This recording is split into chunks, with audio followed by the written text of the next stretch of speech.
মানুষ মানুষ তো মানুষের জন্য, মানুষ মানুষকে ভালোবাসে, কিন্তু এ কোন মানুষ চলচ্চিত্রের পর্দায়?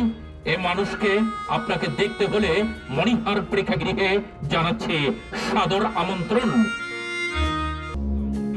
সংযোজিত প্রেক্ষাগৃহ মণিহার প্রেক্ষাগৃহে এখন চলছে সুপারস্টার। ঠিক এই কথাটা 20 বছর আগেও অন্য ছবি দিয়ে দর্শকদেরকে আমি বলতাম।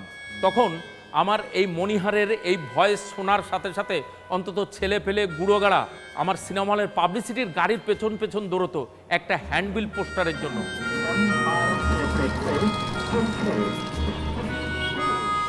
পাবলিসিটি সেরে যখন হলে আসতাম, গাড়ি তুলে দিয়ে হলে এসে দেখি দর্শক পরিপূর্ণ, হাউসফুল। দেখে তখন আমার আত্মায় খুব শান্তি পেত। একই ভোকাল আমি এখনো দিয়ে যাচ্ছি, পাবলিসিটি করে এসে দেখি হলে দর্শক নাই, আমার মনটা খুব খারাপ হয়ে যায়।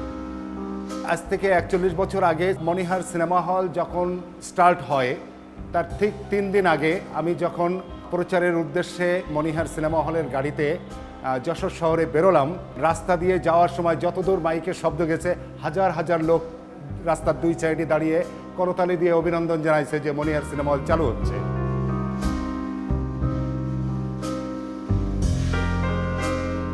1983 সালে যখন শুরু হলো, তখন আমি ক্লাস 8-এ পড়ি।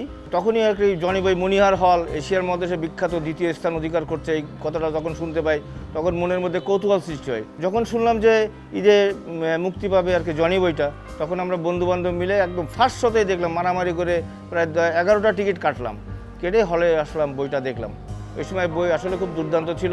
যে ভিলেনের অভিনয় করেছিল, দুর্দান্ত একটা অভিনয়। ওটা ওরই কোনো চাল ছিল, ওকে খুঁজে বের কর। আর সাথে সাথে সোহেল রানা ছিল, সুচরিতা ছিল, তারপরে আপনার নতুন ছিল, নতুনের সে গানটাও খুব ভালো লেগেছিল। আসলে জীবনের প্রথম এশিয়ার বিখ্যাত মণিহার সিনেমা হল আমি প্রথম দর্শক, প্রথম শোতে দেখছি, এর অনুভূতি আসলেই আনন্দের আর কি। সেই অনুভূতি আসলে ব্যক্ত করার মতো ভাষা আসলে আমার নেই। এবং পরে আমরা আরও 2-3 বার আমরা ওই বইটাই দেখলাম আর কি। এবং সেই সময় বইটা গোল্ডেন জুবলি পাইছিল আর কি। অনেক ভিড় হয়েছিল, অনেক ভিড়, এবং আশেপাশে সবাই ভালোভাবে ব্যবসাও করতে পেরেছে এই ভিড়ের কারণে।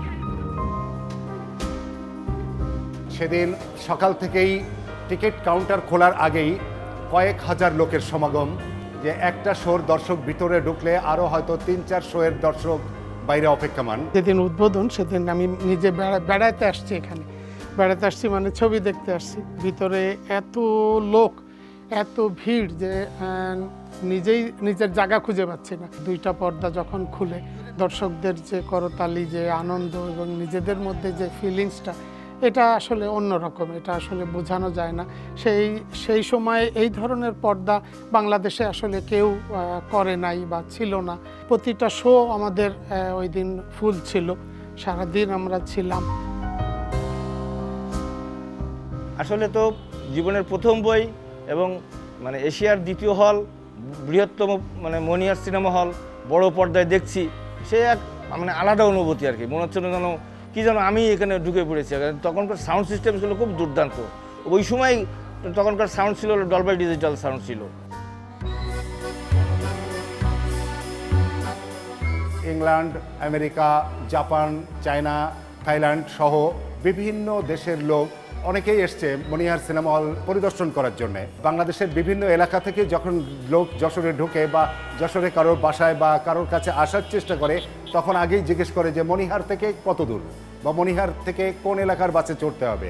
এরকমও হয়েছে যে 100 লোক ছবি দেখতেছে আর 100 লোক দাঁড়ায় আছে। তখনকার প্রেক্ষাপটে ভালো ছবি তৈরি হয়েছে। প্রতি সপ্তাহে আমরা দেখছি 2টা করে ছবি তখন রিলিজ হতো, মাসে 8টা করে ছবি রিলিজ হয়েছে, কোনো কোনো সপ্তাহে 2টার জায়গায় 3টাও হয়েছে। এইভাবে ছবি আমরা বেছে বেছে ছবি চালানোরও একটা সুযোগ পেতাম।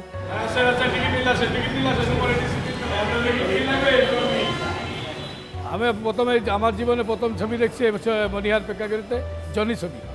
এটা আমি বন্ধুবান্ধব, আমি যখন গ্যারেজে কাজ করতাম, বন্ধুবান্ধবের সাথে কাজ করে আমি ওই সপ্তাহ পাতাম, ওই সপ্তাহ টাকা দিয়ে আমি মণিহার সিনেমায় 10 টাকা দিয়ে আমি ছবি দেখছি ডিসিতে। সিনেমা দেখতে আমার খুব ভালো লাগতো। আগেকার মুভিগুলো ভালো লাগতো, মান্নার, ইলিয়াস কাঞ্চন, এদের ছবিগুলো দেখতে খুব ভালো লাগতো, এই জন্য আসতাম। যেমন অঞ্জু, অসীম, শৈল রানা, এদের ছবিগুলো খুবই বেটার ছিল আগে। আরও একটু দেখতাম যে ছবি দেখবো, হলে দর্শক দেখতাম, মেলা লোকজন দেখতাম, আসতাম, আইসে বেলায় টেলায় আমাদের বন্ধুবান্ধব, আমাদের বড় ভাই বাগার টিকিট ফিকিট ব্যস্ত, ওদের সাথে জড়িত হলাম। আমি ওদের সাথে চলাফেরা করতে করতে আমি ওদের সাথে টিকিট বেচা শিখলাম। তখন আমার ছবি দেখতে খুব ভালো লাগতো, আমি আসতাম, যেতাম, আমি এখানে ইনকাম করতাম, টিকিটও বেচতাম, আইসে সিনেমা হলে ছবিও দেখতাম। এবং আমার তো টিকিট যখন বেশি, তখন আমার টিকিট কাটার পয়সা লাগতো না, হয়তো এক জায়গায় সিটে যে বসলাম, সিট খালি থাকলে না, দরজা কোনায় যে দাঁড়ায় থাকলাম, এইটুকু আমরা করতাম। তারপরে সেই থেকে আমি জড়িত এখনও এই প্রতিষ্ঠানের সাথে।